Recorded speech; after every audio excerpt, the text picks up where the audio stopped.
Hello everyone, welcome back to the channel. If you're new here, welcome. Hope you're feeling well, hope you're feeling rested, and if not, then today's video is definitely the one for you. We're going to talk about sleep today. It's one of the core pillars of health, and it can have such profound effects even on our diet and the foods that we crave. Our own research shows that it is possible to improve sleep through what are called sleep hygiene behaviors. So what is sleep hygiene? It's a set of behaviors and practices and habits that we can implement throughout the day to help improve our sleep duration and quality. So let's talk about what the key ones are and see if there are ones that you can implement into your lifestyle that can help you sleep better.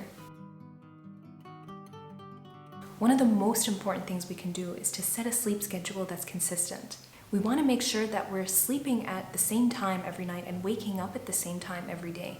And we want to minimize the difference between weekdays and weekends. When we have such a big difference in our sleep time and wake time across different days, it disrupts what's called our body clock. We have a natural circadian rhythm, and we can support it by making sure that we're staying pretty regular in our sleep times and wake times. Think of it as if we're waking up and going to bed at different times every night, we're making it really difficult for our body clock to set and for our circadian rhythm to stay regular. Backlit screen devices can really harm our sleep, and we want to, as much as possible, try and make sure that we're limiting their use before bed. At least an hour. It would be great if it was 2 hours. So why is it that backlit screen devices are damaging to our sleep? It comes down again to our body clock. These devices emit what's called blue light. This blue light is really effective at telling our brain that it's daytime. So it suppresses our body's natural ability to produce melatonin at night. You may have heard of melatonin, the sleep hormone, which helps us actually fall asleep. So if we're using these devices too close to bedtime, it's telling our body to suppress release of melatonin, and we'll find it a lot more difficult to fall asleep. So the best thing we can do is leave these devices outside the bedroom and really allow that buffer time between when we're using them and when we're going to go to sleep.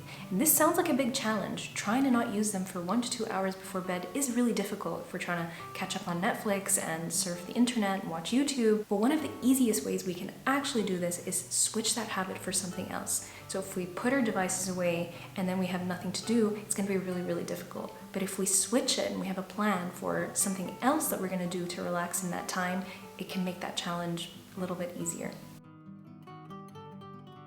Creating a bedtime routine that is relaxing can help us actually de-stress and also replace that screen time with something else that we enjoy. This is going to be individual to each one of us. It could be doing your skincare routine, listening to an audiobook, playing a game, reading a book, whatever it is that helps you put your day behind you and unwind. Think of your bedroom as this relaxation haven.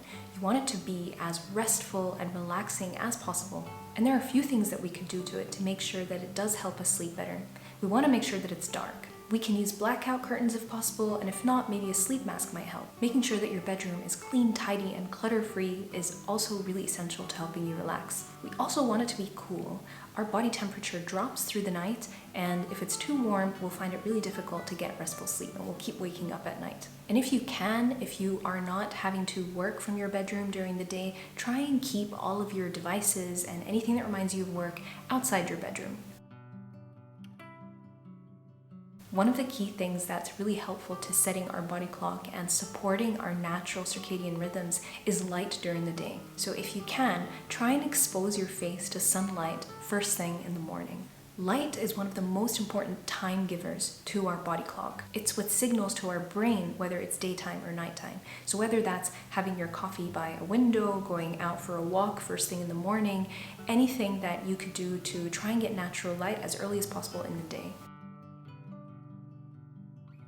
So because light is a strong signal for our biological day, we can dim the light at night to make sure that we're signaling to our body that it is the biological night, and again helping support that body clock. So in the evenings we can start using dimmer lights. We want to avoid spending way too much time in bed while we're awake. If we're struggling to fall asleep and we're tossing and turning a lot and for a long time, actually what we want to do is leave bed, spend some time somewhere else, and come back when we're feeling really tired again. You know when you're trying to go to bed and then suddenly your entire to-do list surfaces. You're thinking about all the things that you have to do, and it becomes really difficult to fall asleep. This might be a little bit counterintuitive, but we want to face our worries during the day and actually schedule the time to worry. This is your scheduled time to think all about your nagging tasks, write them all down. This means you're not holding all that information in your head when you're trying to fall asleep. You know that it's written down, you're not going to forget about it, and you can face it whenever you need to. Avoid naps during the day that are longer than 20-30 minutes. Having long naps can affect our ability to fall asleep. What we eat and drink can actually have really big effects on our sleep and our sleep quality. So we want to be mindful of what we're eating and drinking throughout the day, and especially close to bedtime. One of the key ones here is going to be alcohol. A lot of the time, people feel that alcohol actually helps them fall asleep. What it actually does is it disrupts the quality of your sleep. So you'll keep waking up during the night and your sleep will be fragmented, and that's why you'll wake up and not actually feel rested. Caffeine, of course, is another really big one. It's a stimulant and it can keep us awake. And this is going to depend on how sensitive you are to caffeine. For some people, it might be fine to stop drinking caffeinated drinks like coffee and tea 6 hours before bed, and for others, they might need even longer.